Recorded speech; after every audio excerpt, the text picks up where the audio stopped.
It is Monday, which means it is Crisis Club Monday on the Aaron Shara Sports Podcast, the podcast where we upload an episode every single day to Spotify, Apple Podcasts, and YouTube. But on Mondays in particular, we talk about the team in the biggest crisis in world sport for that week. And this week, like last week, a team from North London, a soccer team from North London, that is. Last week we had Arsenal after that loss to Olympiacos in the Europa League. This week we have Tottenham Hotspur. They have found themselves in quite a bit of a hole. They're in 11th place, still ahead of Arsenal, though Arsenal do have a game in hand at the time of recording. So 41 points. They're not exactly out of the top 5, top 6, top 7 race, getting that Europa League spot, but it's not looking tremendous for them at the moment, to say the least. It hasn't exactly worked out since Jose Mourinho has been hired. I spoke highly about that hiring, thinking that he was going to perform quite admirably and be a great coach for Tottenham. But hasn't really worked out, like I was saying. And it is, I do put a lot of it down to Kane and Son being injured, especially Kane being injured for such a lengthy amount of time. Son as well, been injured for quite some time now. And Dele Alli, though he performed very well at the start of Jose Mourinho's tenure, it was short-lived. So not a lot going for them offensively, but they have scored the 5th most in the league, which is good, goal scoring, especially for Jose Mourinho team. But they have allowed the most out of any team in the top 11 of the Premier League. So if you go by that, it's not really what you expect from a Jose Mourinho-led team, because usually they're defensively sound, but this is not the case. And I spoke very highly again when Jose Mourinho got hired. I thought he was going to do tremendous with Tottenham, but hasn't really worked out so far. And, part of the problem is, I suppose, they are the second most dispossessed team in the Premier League. And I know that you may think that maybe that's a factor for offensive capabilities. Maybe you're thinking that's the case of your team not keeping the ball going forward. But think about just the extra amount of work on defense that your team has to do if you give it away so much. And that continuous stress on your defense just leads to more chances, potential mistakes. I've played the position, played center back. Just that constant extra fatigue, having to defend, having to deal with the opposition attacks. It can take a toll on you, and that's probably why they've allowed the second most out of the teams. The most out of teams in the top 11, and they have the lowest amount of clean sheets. They're joint bottom in that regard, but they only have 4 clean sheets in the Premier League this season. And for a Jose Mourinho team, that is absolutely unheard of. But I can't really put all of it down on Jose Mourinho. I think it's a little unfair, especially with Kane being out. I thought a big part of his success would be having that big hold-up striker that he's had success with in the past. The guys like Ibrahimovic, maybe to agree, Benzema, the strikers that can hold up play and are poachers in front of net. Those kind of guys. Probably missing a couple, but those are the ones that just jumped to my head right there. Didier Drogba as well. There you go. That's probably the best example. But the signings they've made, Tanguy and Ndombele, the word I have is underwhelming, but I don't think that word does it justice how poor Ndombele has been since his debut. I know he scored in his debut, but he was awful in that game. Just luckily scored a goal. Looks disinterested, honestly. There's a lot of play I watch with Tottenham. I've been watching them lately, and just the unwillingness to run in midfield for Ndombele, which is weird for a guy you think would be a workhorse. So when he came in, you thought he'd be a workhorse in midfield and all that, but that hasn't really panned out. And I thought when Mourinho got hired, I spoke highly of how he could utilize Giovanni Lo Celso, but that hasn't really worked out either. He hasn't been as poor as Ndombele, but he's finding his opportunities scarce.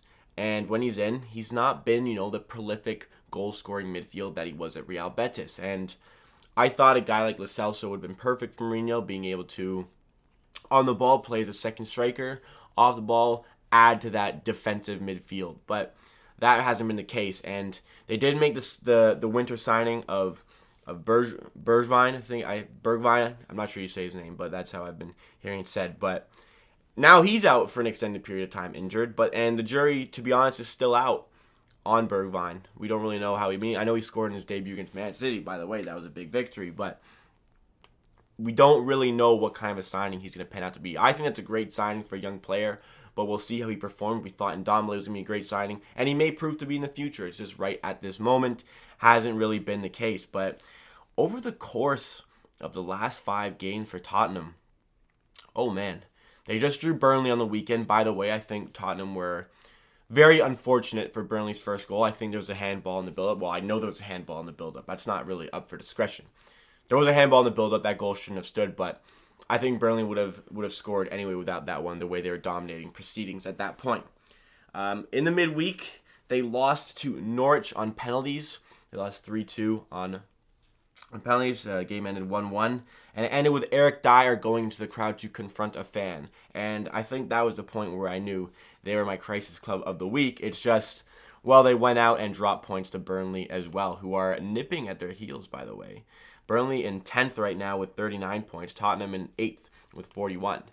Interesting development there. Big result for Burnley. Last weekend, Tottenham, they lost to Wolves 3-2. The week before, they lost 2-1 to Chelsea. And in the midweek of that week, they lost to Leipzig 1-0 in the Champions League. At home, no less, in London. So, big task on their hand tomorrow. As they go away, they go to Germany to play Leipzig.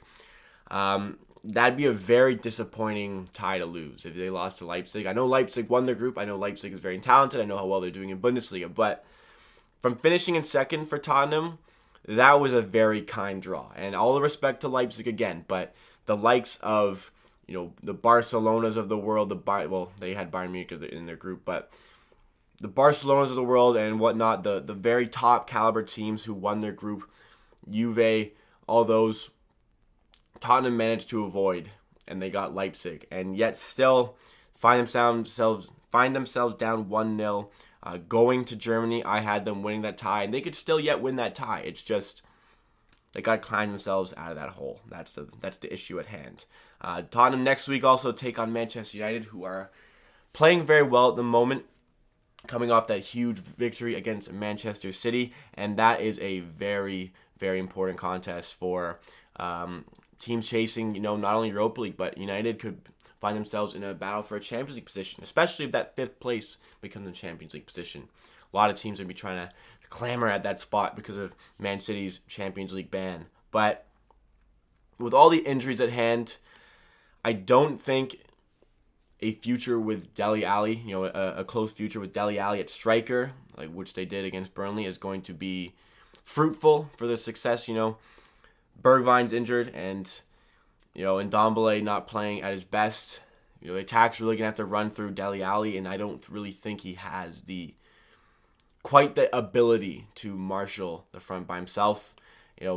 Tottenham should hope for a Lucas Moura resurgence in form like we saw near the end of last season as he kind of carried them towards the Champions League. But, it's not really going to happen with Eric Lamela, Dele Alli, and Lo Celso, the way they've been playing. And, you can even throw in Ryan Sessegnon into that. I don't really think too much is going to come of that. Lots of injuries and, underperforming to a degree. Fans maybe starting to turn on the team. I don't know. It's very interesting to see how Mourinho overcomes this. I don't think they should fire him by any means this summer, no matter how poorly they finish. I think that if he can get some good signings in for himself, and he has shown that he has the capability to bring in these top caliber talents, I think that if he can manage to do that, Tottenham will be successful with Harry Kane in the squad. I think he's paramount to their success. It's just the defensive record needs to improve for sure. And, I'm talking about the injuries up top affecting the defense. Like I was saying, if you lose the ball so much, you put that extra pressure on your defense, it can have huge ramifications against them. So having that, that presence up top to keep the ball, Harry Kane, arguably the best hold-up striker in the world, one of the best, most complete strikers in the world. He's won a European Golden Shoe, if I'm not mistaken. So having that in your team is huge, and it helps everybody. It's not just offensive, it's all over the pitch. But I'll end it there. Thank you for listening to the Amateur Sports Podcast. Like I was saying, We post every single day on the podcast. So follow us on Twitter and Instagram at MTRPDC. Subscribe on YouTube to stay up to date with future episodes. You can also follow on Spotify and Apple Podcasts and at Amateur Sports. Every single link will be in the description of the podcast or the video on YouTube. Check us out, and we will see you again tomorrow for another episode.